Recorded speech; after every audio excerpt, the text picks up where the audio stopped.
She came running to me with uneven chunks of hair falling over her tear-soaked face. My daughter, 11 years old, gifted, gentle, proud of the hair she'd grown and cared for with her own hands. She buried her face in my stomach and sobbed, "They held me down, Mama. Auntie cut it. Nana said I was being vain." I looked up, and there they stood, my mother, my sister, smiling, holding cake, pretending nothing had happened. My mom leaned in, low and cold.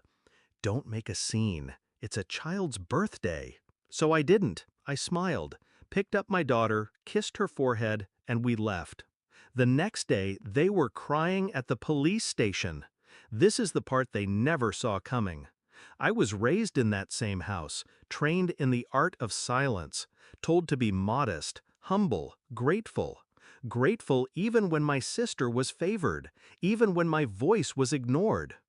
When I married, I swore my child would never grow up swallowing her dignity like I did. But now here we were, history, repeating through cruelty wrapped in frosting and party balloons. They thought it was nothing, just hair, just girls. But what they did wasn't cultural, it wasn't discipline, it was assault, and it was personal. The signs were always there. My sister's jealousy ran quiet, like poison in tea. She used to mock my daughter's awards, her piano recitals, her kindness. "She's too soft," she'd say, "not tough like my Emily." My mother? She masked control behind tradition. She should learn not to seek attention, she told me once, when my daughter won a poetry contest and refused to read it aloud for the family. What she meant was, don't outshine your cousin, dim yourself down. And I saw it. I just didn't expect them to physically hold her down. Didn't think they'd touch her body, cut her, humiliate her to feel powerful. But they did. I didn't cry, not when I brushed the sheared ends from my daughter's shoulders. Not when she asked me if she'd still be pretty. I looked her in the eyes and told her, "You're not just pretty, you're powerful."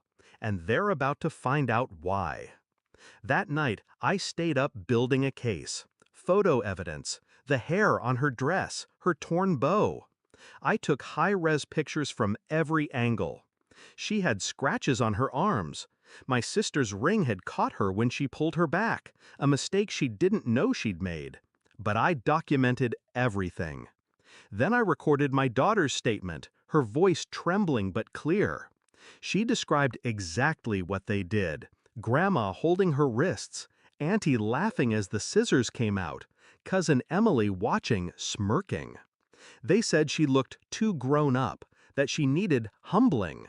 I sent the audio to my lawyer at 3:17 a.m. By sunrise, I had 3 legal options and a case file prepped.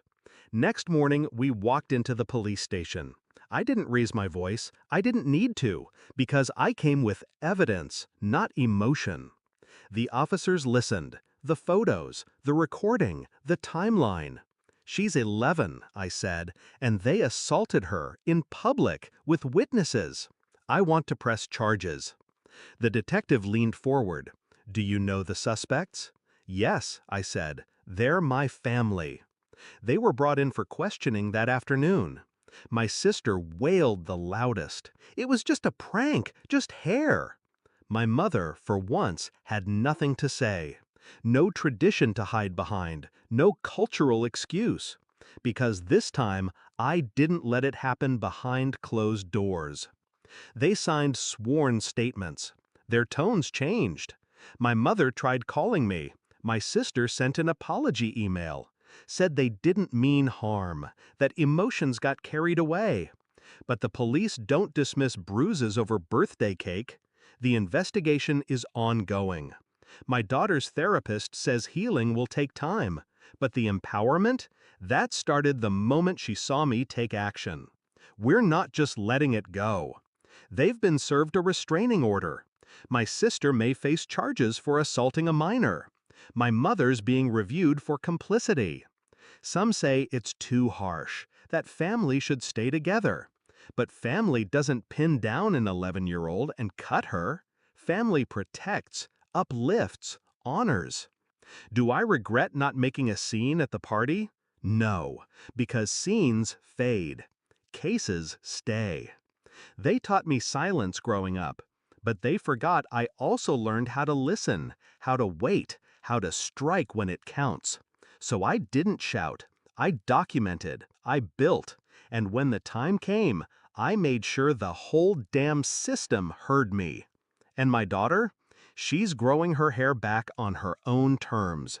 But more importantly, she now knows what power looks like. It looks like restraint. It looks like truth. It looks like a mother who doesn't scream, she files.